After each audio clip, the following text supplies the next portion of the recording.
Hello. Um, my name's Janet Morris. I'm Complaints and Powers Manager for Virgin Care. This is Julie Andrews. Hello there. Who's Prison Pals Officer. Pre-2015, Virgin Care had was responsible for the healthcare for 5 prisons, mainly in Surrey and one in Oxfordshire. I led on the PAL service for the prisons, but it was part of my role. I wasn't dedicated to that part. So when we took on the Norfolk prisons in 2015, a decision was made to have a dedicated PALS officer to work within the 3 prisons. So we started recruitment, and in walked Julie Andrews, not singing The Hills Are Alive. And she was the perfect person for the role. So she was sent off with a remit to introduce an effective PAL service within the prisons. And I'll let Julie explain how she did that. Okay, good afternoon. Okay, so yes, my name's Julie Andrews. I've had a lot of comments from the prisoners regarding that, singing it on the wings, so I had all that.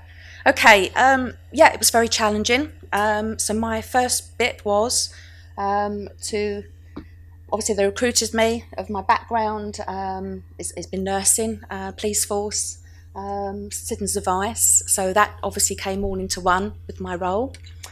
So obviously I managed the cluster of the prisons in Norfolk. So I wanted to create a seamless service within the customer services, working closely with them. So I wanted to, if a complaint comes in, I wanted to make sure that that was dealt with straight away. So what I wanted to do was I wanted to build good relationships with all staff, because I think that's very important. They were my bread and butter, okay? So I got all outside agencies. So I included dental, X-ray, opticians, wellbeing team, everybody that's involved in the prison service. So I also worked with the staff because they actually work with the prisoners closely. So if there was any problems, they can trust me and come to me. So I also started going round the wings, letting the prisoners see me, who I was, and I recruited all the healthcare reps on each wing. So I wanted to do a face-to-face, and obviously I had some very challenging behaviours, but that's how I like to work. And it's one-to-one. If somebody is in seg unit, who is quite dangerous, I still had them one-to-one because they needed to trust me with a problem. And obviously a lot of prisoners don't trust anybody. So that was my first thing that I wanted to do. So I built up the trust, and I provided a simple and easy route to raising issues.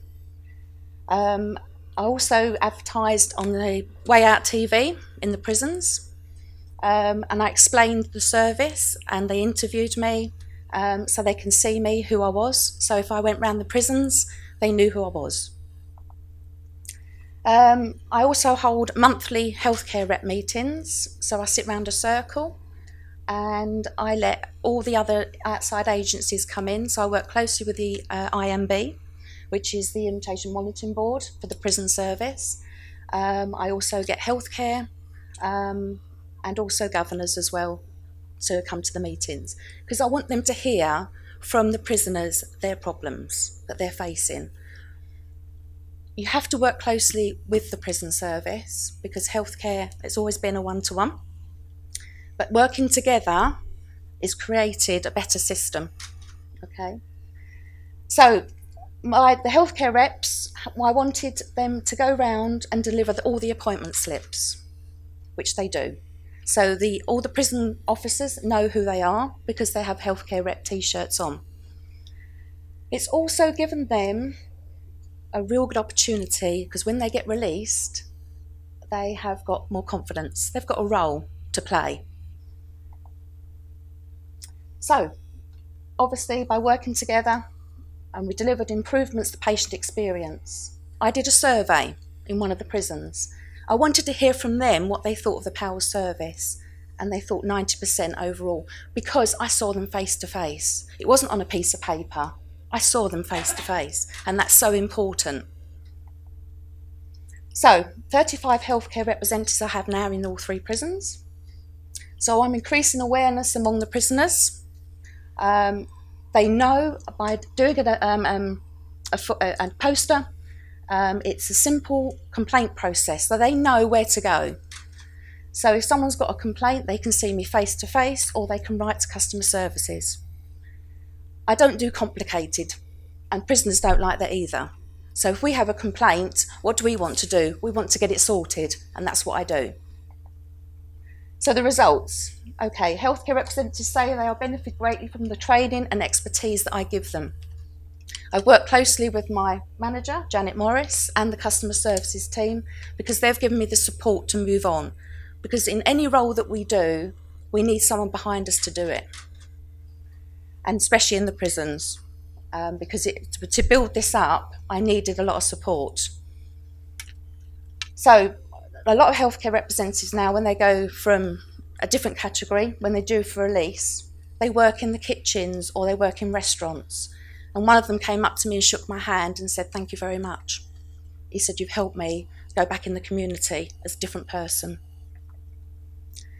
So the PALS service has demonstrated that making smaller local improvements, and it's continually monitored, it works.